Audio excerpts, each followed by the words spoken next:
करके आते जाइए। अम्बेडकर जी का परिनिर्वाण दिवस और हम लोगों ने भारतीय जनता पार्टी के सभी सम्मानित नेताओं ने श्री तारकिशोर प्रसाद, पूर्व मुख्यमंत्री श्री लखविंदर पासवान जी जो हमारे अनुसूचित जाति मोर्चा के अध्यक्ष हैं, श्री शिवेश राम जी जो प्रदेश के महामंत्री हैं और अन्य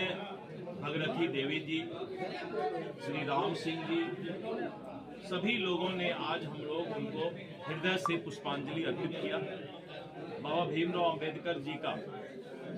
जो संविधान निर्माता है और आज जिस संविधान के मजबूत लोकतंत्र भारत का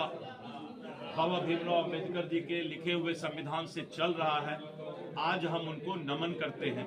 कि जिस तरह से समाज के अंतिम पंक्ति में बैठे हुए लोगों का संविधान में उन्होंने चिंता किया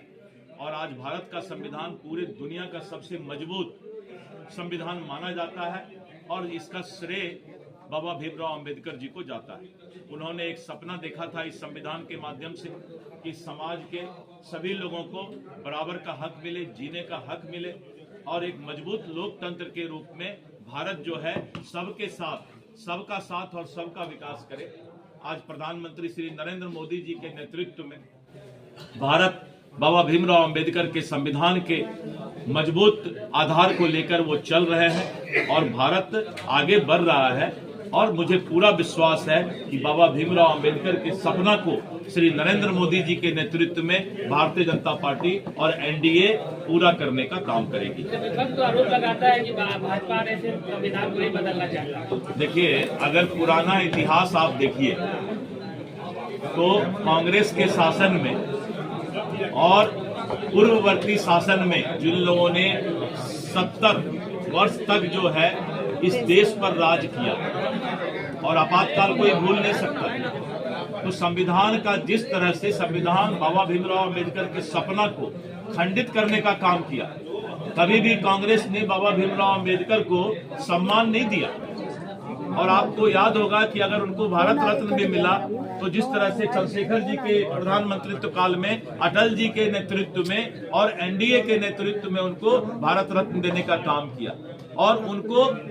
हर वक्त जो है बाबा भीमराव अंबेडकर को नीचा दिखाने का काम कांग्रेस और यही विपक्षी लोगों ने किया और वोट बैंक के लिए, सिर्फ राजनीति के लिए उनको बाबा भीमराव अंबेडकर जी याद आते हैं। आज नरेंद्र मोदी जी के नेतृत्व में सबका साथ, सबका विकास और सबको आगे ले चलने का काम है, तो विपक्ष का काम है यही काम करना, और कोई काम तो है नहीं उनको। इसी के आधार पर अपना वोट बैंक बनाने का काम करते हैं, लेकिन जनता समझ चुकी है और आज जिस तरह से पूरे देश की जनता इस बात को समझ रही है कि कुछ लोग जात पात पर बांटकर इस देश को कमजोर करना चाहते हैं, इस देश का नमक खाते हैं और जाके विदेश में भारत के संविधान और भारत के खिलाफ ही बोलते हैं, वैसे लोगों को जनता अब बेनकाब करेगी। सर, बीपीएससी का प्रतिपक्ष की काम रह गया है कि कहीं पर आग लगे तो उसमें घी डालना।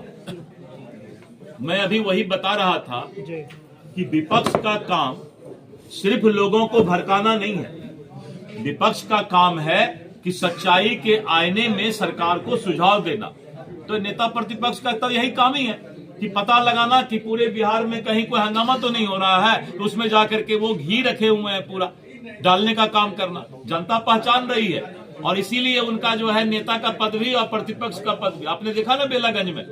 जब वो गए प्रचार करने तो उनको लगा कि अब तो एमओएफ फैक्टर में भी नेता प्रतिपक्ष का जादू नहीं चल रहा, तो पूज्य पिताजी को बेलागंज में बुलाए, लेकिन अब वो भी नहीं चला। इन लोगों को जनता बेनकाब कर रही है। इसी तरह का बात जो भी करेगी सरकार करेगी। अगर उस अभ्यर्थी को कोई दिक्कत है, सरकार एकदम सतर्क है और भावनात्मक फैसला सरकार लेती है, हर वक्त अभ्यर्थी के पक्ष में बात सोचती है। तो ये सब सरकार को सोचना, उनका तो काम ही है बैठ करके सुबह सुबह तबला बजाना। ढोलक खरीद लिए हैं, सुबह सुबह ढोलक बजा रहे हैं। और यशवी यादव कह रहे हैं अगर हमारा और आपका बेटा